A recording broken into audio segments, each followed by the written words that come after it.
I want to thank you all for being here, and it's also a privilege for me to be here to be able to talk about a subject that you're going to hear some things that you've already heard in some of the some of the other speakers, but that's okay because repetition is good for us, right? And let's just get started, and I just want to ask God to lead us, and so let's start with the word of prayer. Heavenly Father, thank you so much for bringing us here today, Lord. I ask that you open our minds and open our hearts so that the things that we learn today, Lord, will be for your honor and glory. Help us to see that when we think about making changes, that our habits are not a burden, Lord, but it's a way of obedience and a way that we can honor and glorify you. And this I ask in Jesus' precious name, amen.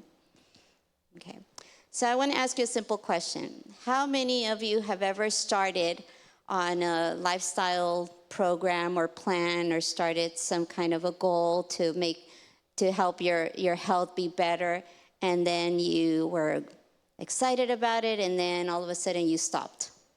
You don't have to raise your hands, but I'm there, okay? You're not alone. That happens a lot, and this is why I'm here today, because I want to be able to share some insights of what I've learned along the way.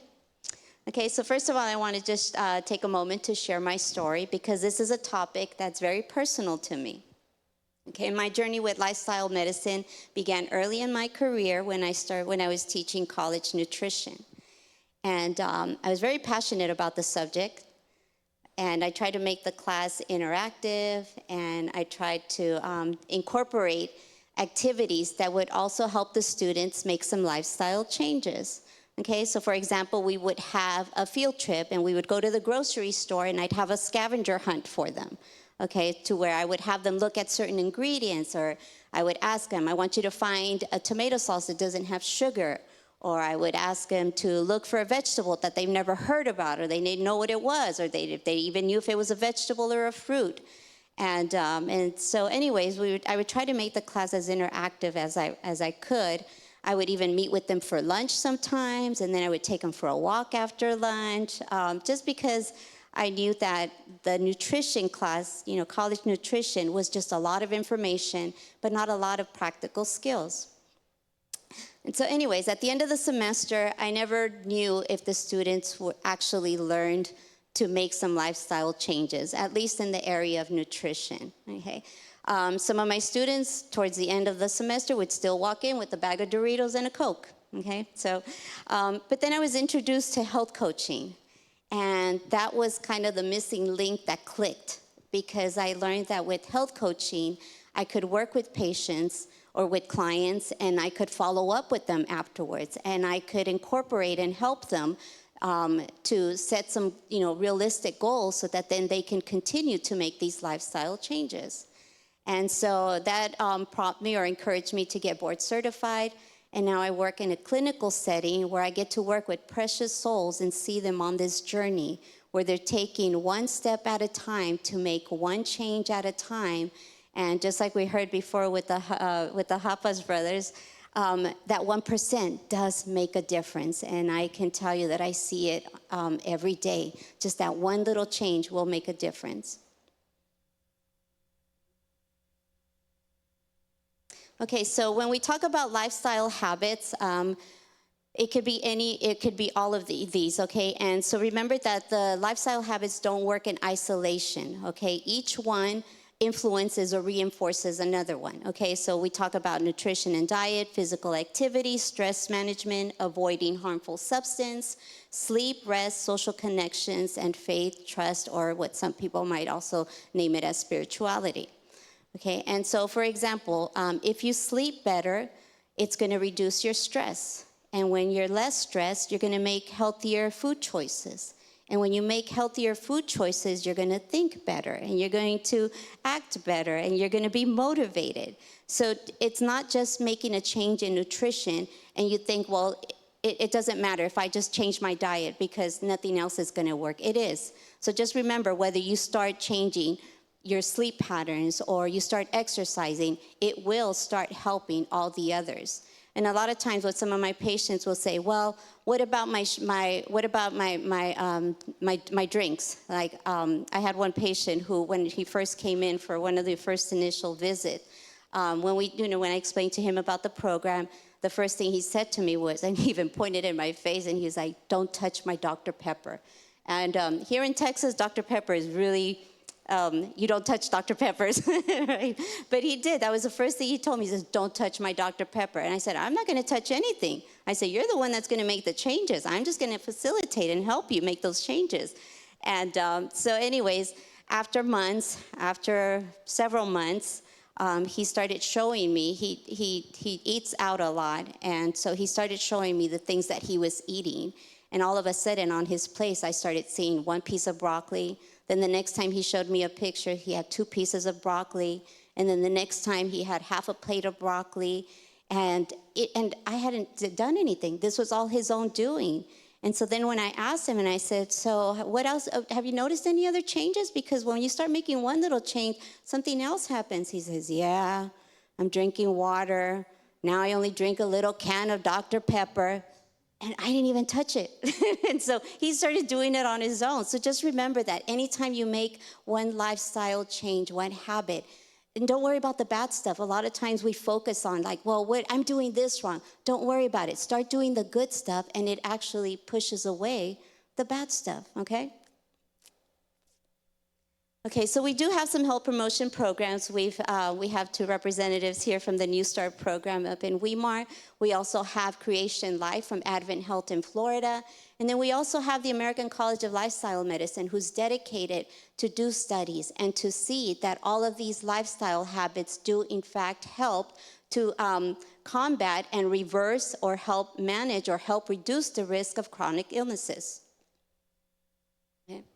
So what are the key reasons for adopting healthy lifestyle behaviors? We've already know that it does prevent disease, chronic diseases, and it manages your health so that you will lower the risk of having chronic diseases. It can also increase your lifespan for anywhere from about 12 to 14 years, okay? So you want to remember that you don't want to just add you don't want to add years to your life, you want to add life to your years. It helps with mental wellness, and it brings stress management down. You can increase your energy and productivity. It helps with weight management, improves your sleep, and as we see, it also helps you financially, okay? So our health is not shaped by one big decision, but by the small choices that we make every single day. What we eat, how we move, how we manage stress. We can apply this to our spiritual life as well. So when we nurture our bodies well, we will most likely have more energy to serve. We will have clearer minds to think. We will have an open heart, a clear heart, a healthy heart to be able to allow God to work with us. Okay, so what is motivation? Okay, and this is something that we need in order for us to be able to have lasting lifestyle habits.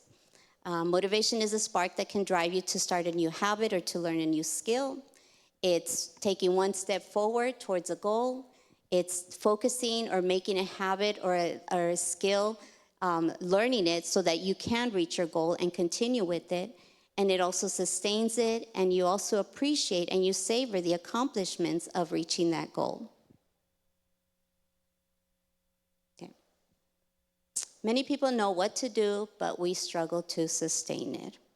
Motivation combined with structure and support is the key.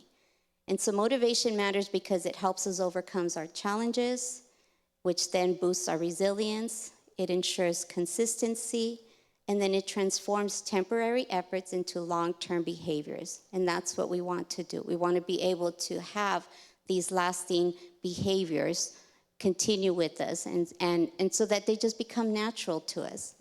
And at nighttime, something that we all do without even thinking about it is brush our teeth, right? It's a habit that we form. It's been a long-term behavior. We don't think about it.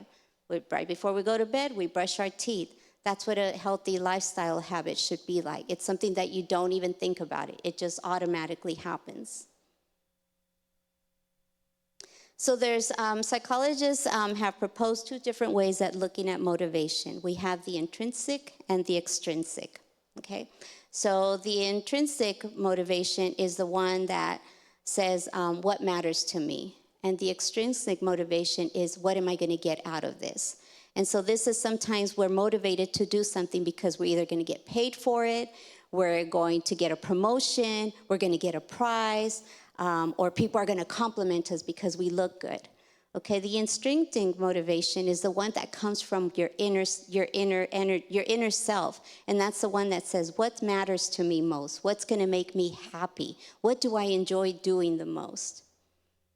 Another thing that we look into motivation is whether the factors are fear-based or development-based. Okay, so fear-based motivation is usually what is it that we're afraid of, and we see that a lot, and we see that in patients that come in and they want to quit smoking. They know that on the cigarette pack they have the warning signs, but yet they still pick up those cigarettes and keep smoking. And even though it scares them, even though they have friends that may have had lung cancer or they see the commercial, it scares them, but it's not, and it might motivate them to quit smoking, but it's not long lasting, okay? Sometimes we're motivated to do something because we're afraid that we're gonna disappoint someone, that we're gonna fail at it, or we have our doubts that we're not gonna be able to do it, okay? And so fear-based says change because something bad's going to happen to you. And it can be a step to getting motivated, but it's not going to be long-lasting. Okay, what's long-lasting is when you have factors that are developmental. So it's who you're going to start becoming. So when you're motivated, it's who am I going to be? Who do I want to be? Why do I want to do this? Is it because I love someone and I want to be there for them? Or is it because I live in sometimes also it's the environment that you live in. In some of the communities where they start fixing parks and they put lights up in the parks, they've noticed that people will start walking more because now they're in an environment that's safe. And that might motivate them because they're in an environment where they see other people walking and they see the lights on, it's safe, it's secure, it's beautiful, the landscaping is pretty. And so that could also be a factor that can help you stay motivated, and it is long-lasting. And basically, it's also just a reason to say, well, I'm doing this because it just feels good. Okay, that's going to be long-lasting. When you're doing something that just feels good, and it continues to feel good, and it's working. Okay, so sometimes motivation fades because usually it's because the goals are too big or unrealistic. We have bigger expectations. Sometimes it's because we're depending more on our own willpower than on God's, or we're not focusing on the habits that we're trying to change. Sometimes it's because of the lack of support or the accountability. Sometimes we see setbacks as mistakes instead of seeing them as a process of progress or of a learning process or a process of growth. And sometimes it's because the habits that you're trying to change are not aligned with your values or your purpose or your readiness. Okay, one of the other things that we like to look at, or something that if you become aware of what phase in the change process you're at, it also might help you. So James Prochaska and Carlo Di Clemente are the renowned psychologists that came out with, and here's a tongue twister for you, okay? It's called the trans-theoretical model of change, or in other words, it's called the stages of change model. Okay, and this is where you can see where you're at, and then that way become aware of it and make some changes, or at least know how to move from one stage to another. Okay, and of course, everybody moves this at a different pace, but it's good to understand this. So the pre-contemplation stage is when you're thinking about it, but you're not really interested in changing, and you're not going to do something within the next 6 months. So this is a pre-contemplation stage where you say, I can't or I won't. Okay, so when we say I won't, it's because one, either I don't think there's a problem, so I'm not going to change anything, or I can't because No, I can't do it. It's just outside of my league. It's out of my jurisdiction. No, I just won't able be. I'm too sick. I'm too much in pain. I'm not going to be able to do this. The contemplation stage is where you start thinking about, maybe I could do this. So that's the stage where you're saying, well, I may start walking. I may start thinking about changing my diet. And so we're getting closer to where we're actually going to start doing something. The preparation stage is the part where you're saying, I will. Okay, so you're going to start saying, I will start taking charge of my health. I will start walking. I will start considering making some changes in my diet. I will start going to bed early. And you actually start doing something within 6 months. Then we get into the action phase, and that's where you're actually saying, I am walking now. I am changing some things on my plate. I am going to bed early. And this is something that you start doing within a month. Okay? And then when you get to the maintenance phase, that's the part where you're saying, I still am. So I am still walking. I'm still eating more vegetables. I'm still going to bed early and leaving my phone outside of my bedroom, okay? And this is something that you're now constantly doing for about 6 months. Okay? And then the last stage is the termination. And something that I did want to point out also is that when we're in the maintenance phase and the termination phase, when we're in the action phase and the maintenance phase, that's when you might have some lapses, but it's easier to bounce back, okay? So if you have some lapses during the contemplation or preparation, most likely you're not going to bounce back right away, or you're just going to have to start the cycle over. But during the action and maintenance phase, if you do have some lapses, which means like if you all of a sudden, because something happens and you stop doing some exercises, it's easier for you to get back on because you've already been doing it for at least 2 or 3 months. And so the last phase is the termination phase. This is the part where you've actually been doing it for about anywhere from 6 months to a year. And now your lifestyle habit has become part of your life. Now it's like brushing your teeth, okay? And now it's also probably the time when you're starting to think about doing other things, or you've already started a different habit, another habit, and it's easier to start another habit because you've already been doing one for about 6 months to a year. So this is a part where, like in coaching, if our clients or my patients get to that stage, sometimes they don't need a coach anymore because they're already doing it on their own. Mm-hmm. And so this is one of the verses that I like that says from Zechariah 4:10, do not despise these small beginnings, for the Lord rejoices to see the work begin. This is where transformation begins with one step at a time. Okay, so what are some of the ways that we can support lifestyle changes? Or what are some of the ways, now that we know how to get motivated, and if we know what stage we're in and what we need to do to get to the next stage of change, some of the things that you might consider, and these seem to be practical and easy, is first of all, know what's your why, and that basically means who do you want to be? Where do you want to be? Okay, then you're going to have an attitude adjustment. And I'm going to explain all of these, okay? And then there's some guidelines using the SMART goal system. And then if we focus on progress, not perfection, that can also help us. You do need to have a support system. Know that you're not alone.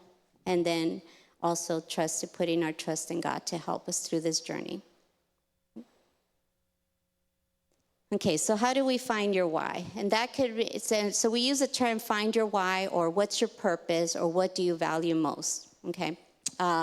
It's what do you care about most, okay? So when you want to make a change, a lifestyle change, for example, if you want to start exercising, but and these are valid, concerns. Well, I want to exercise because I want to feel better. I want more energy. Yes, if you exercise, you're going to feel better. You're going to have more energy.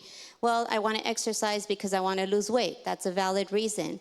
But that's not your why. That's not your purpose. That's a reason. That's one of the benefits that you're going to get from exercise.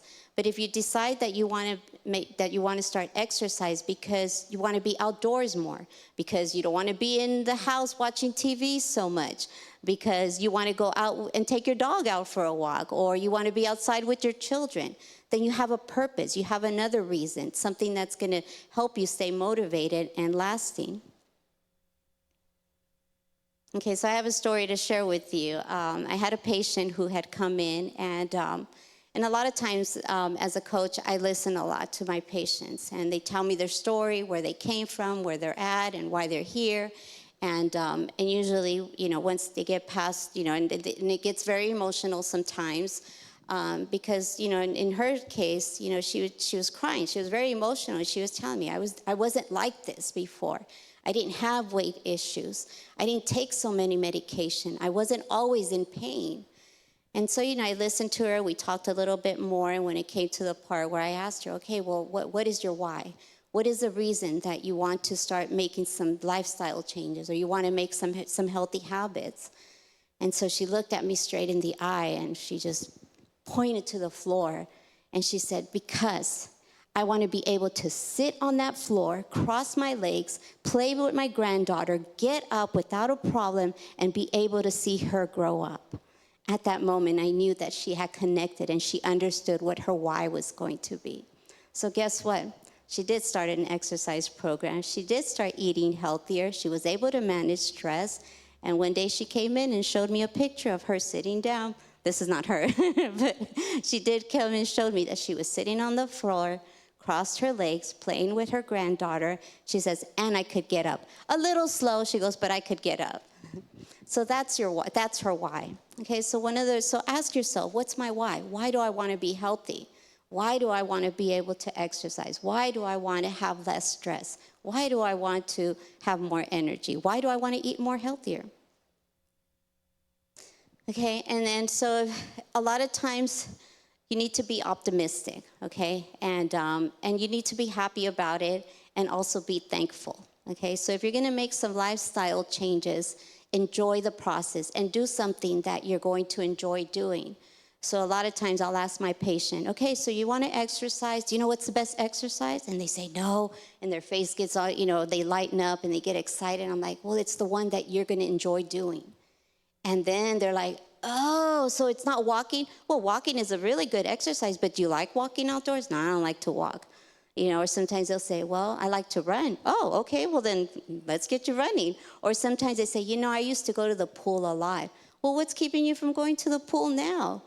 And so it's those moments that we forget, where things that we used to enjoy doing, and what's the reason for you not enjoying doing them now? Now, obviously, if you have some ailments or you have some difficulties or something that you're not going to be able to do, then, of course, then you have to be a little bit flexible and change.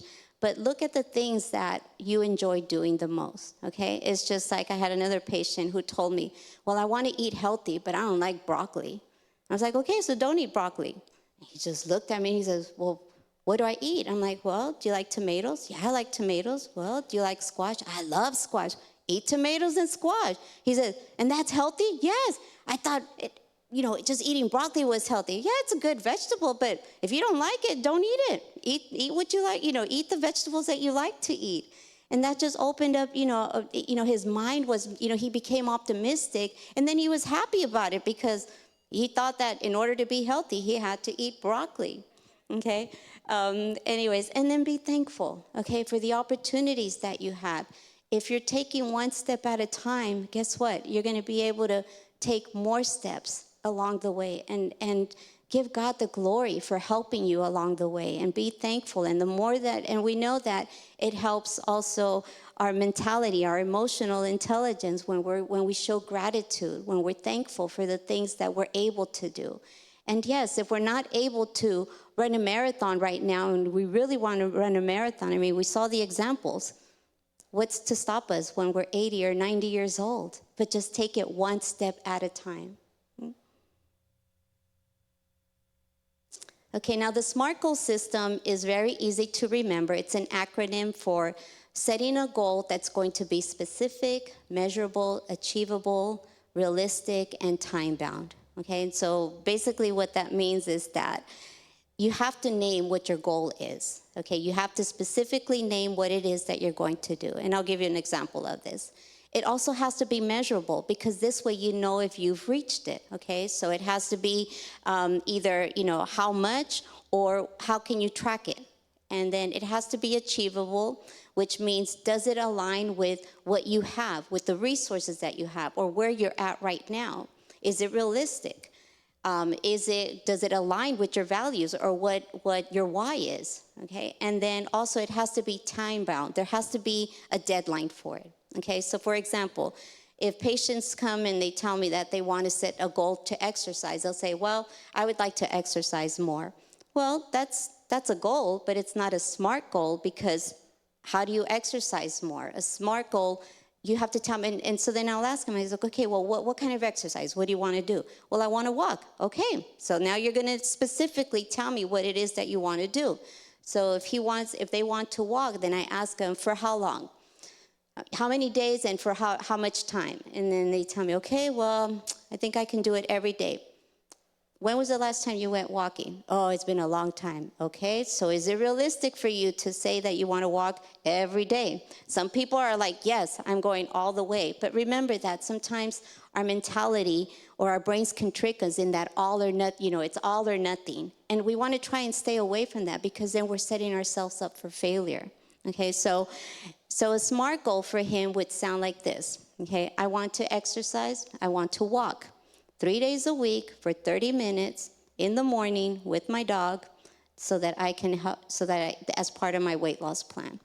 Okay, and then the time bound would be, so usually I follow up patients every 2 weeks, and so usually we use that deadline. Okay, so usually the SMART goal would sound like this. For the next 2 weeks, I will walk 3 days a week for 30 minutes with my dog in the mornings to help with my weight loss plan.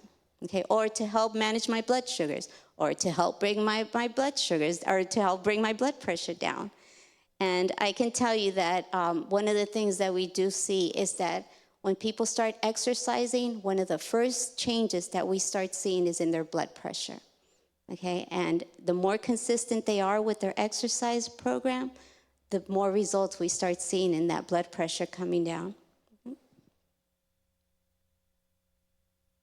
Okay, and then if we focus on progress versus perfection, we're also going to stay motivated, because progress, you're focusing on growth and small consistent steps, whereas perfection, it's just setting you up for frustration, because it's something that has to be flawless. Okay, so focus on the progress. Okay, taking small steps, consistency is the key. Just keep it up.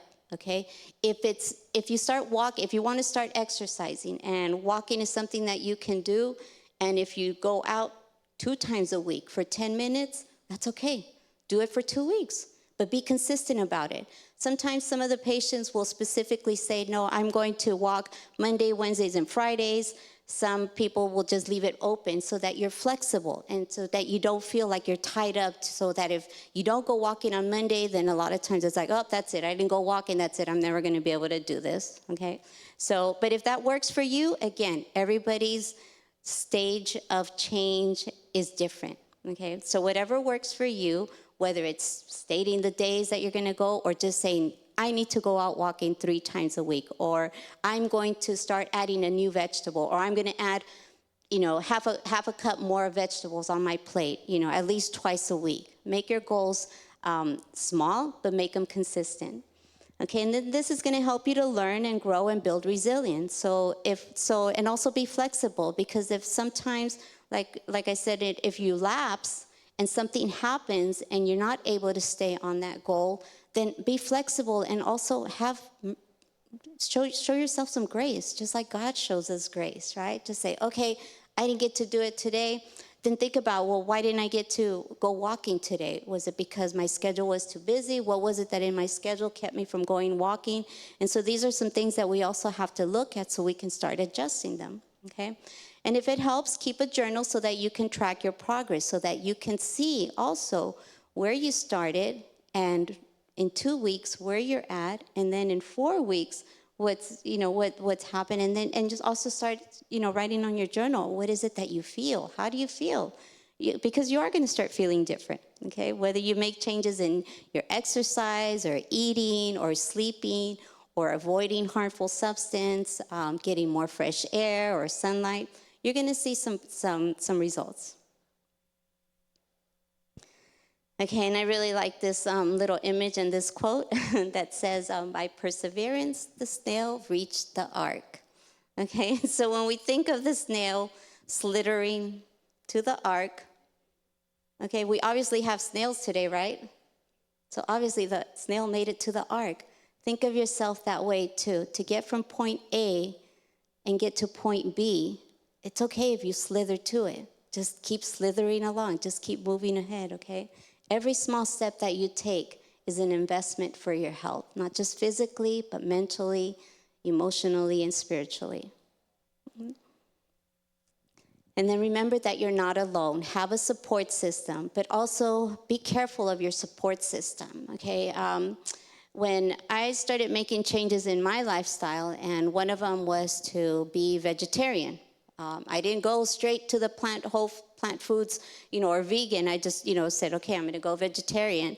And obviously, so I come from, my family's from Mexico, and so when we have get-togethers, we do a lot of grilling. We do a lot of outdoor activities.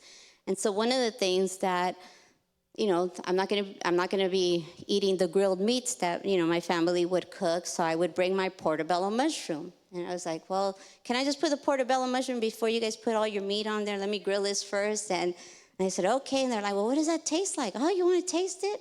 Well, yeah. So I started giving a little taste of the portobello mushroom. Before you knew it, I would bring like a pack of like 2 portobello mushrooms, or I'd bring 3 or 4. And then everybody started eating my portobello mushrooms. So by the time I went back to the grill, I was like, where's my portobello mushroom? And I would tell them, like, where's my steak? That's my steak. And they're like, no, I think it's gone. I think so-and-so took it, or so-and-so took it. So a lot of times, you don't even have to tell them, and they kind of pick up on these things. And that's how your family can be supported, because now when we have get-togethers, guess what's mainly on the grill, and guess what's not so much on the grill anymore? And I think now they're just grilling chicken, if anything, but the red meat's gone, because now they're grilling portobello mushrooms, okay? But, and also, have a support system of friends that are like-minded.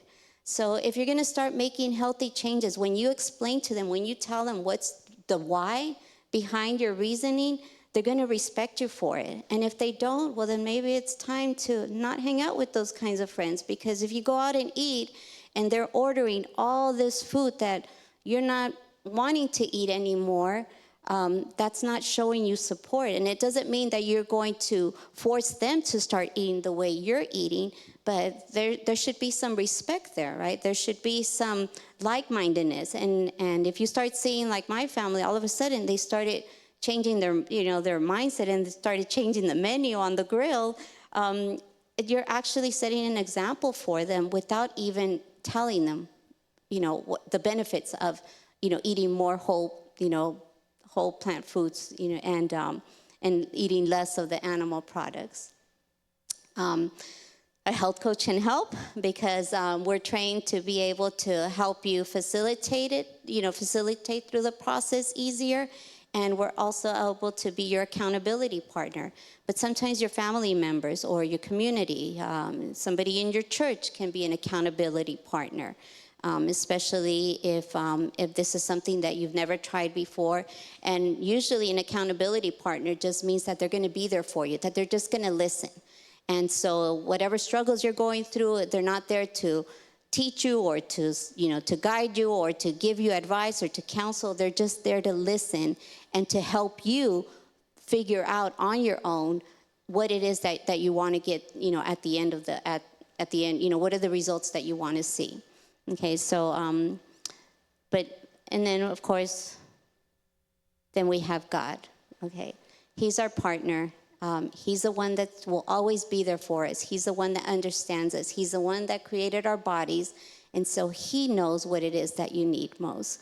So when you're grounded in the scriptures, when you're grounded in prayer, and you're also serving, which also is significant in your mental, emotional, and physical health, you're able to go through this process, through this journey easier, okay?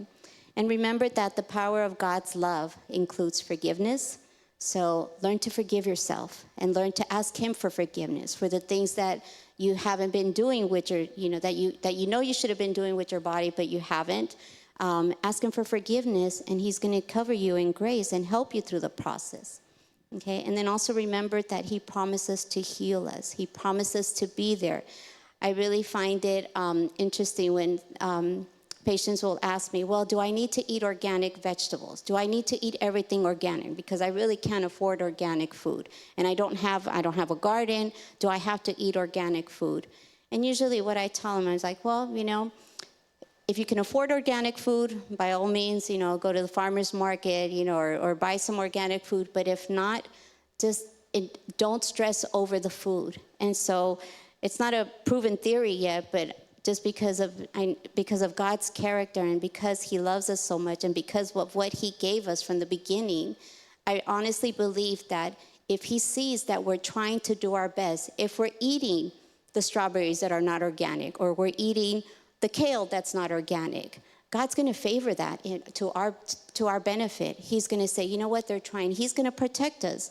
I truly believe that there's more nutrition, there's more nutrients in the vegetables and the fruits that we eat and the variety that we eat, where we don't have to worry about the pesticides and all the chemicals. I mean, especially if we don't have a way to have our own garden, our own food.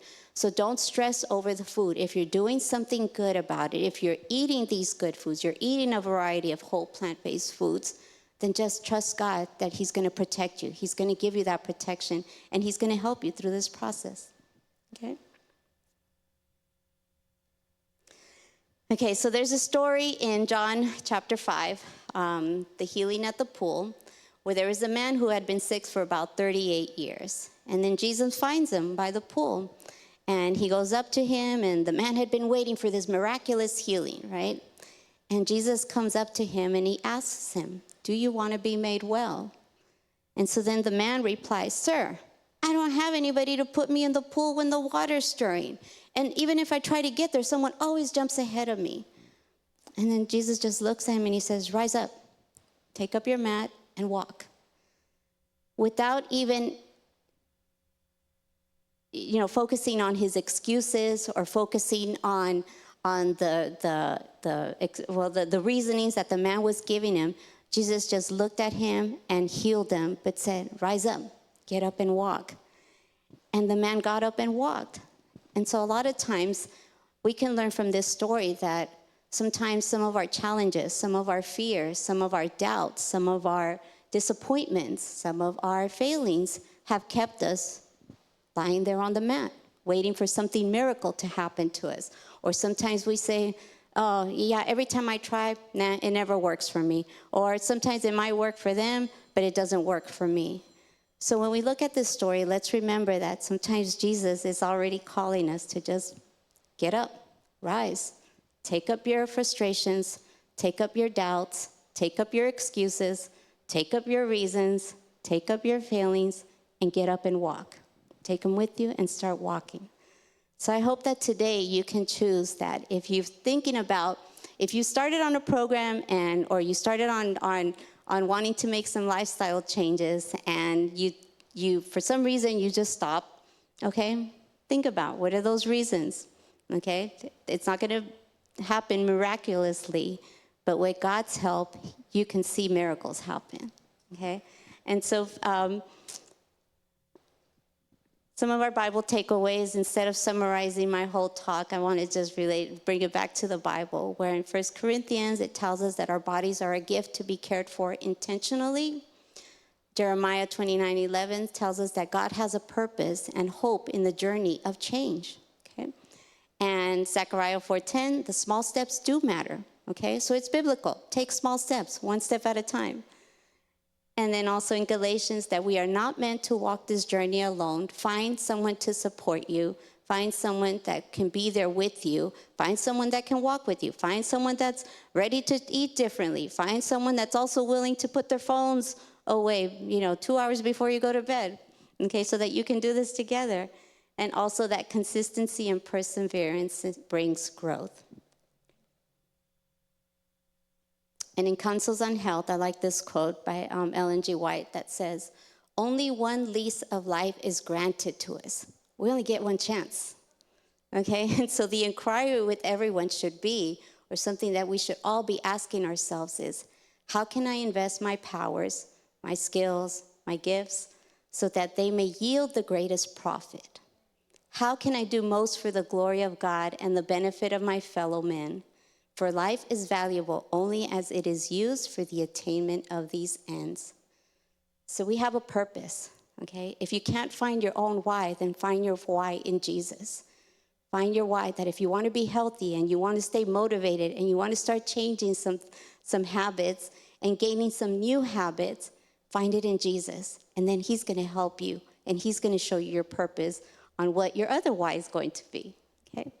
Thank you so much for your time, and I hope that this helps. And keep being blessed by the presentations. They're beautiful, they're wonderful, and something that I'm really thankful for is that I've seen the consistency that all of the speakers have had. As I'm listening to the speakers, I'm thinking, oh, I'm going to mention that. Oh, and I'm thinking, thank you, Holy Spirit. But anyways, be blessed, have a good evening, a good afternoon, and I'll see you around.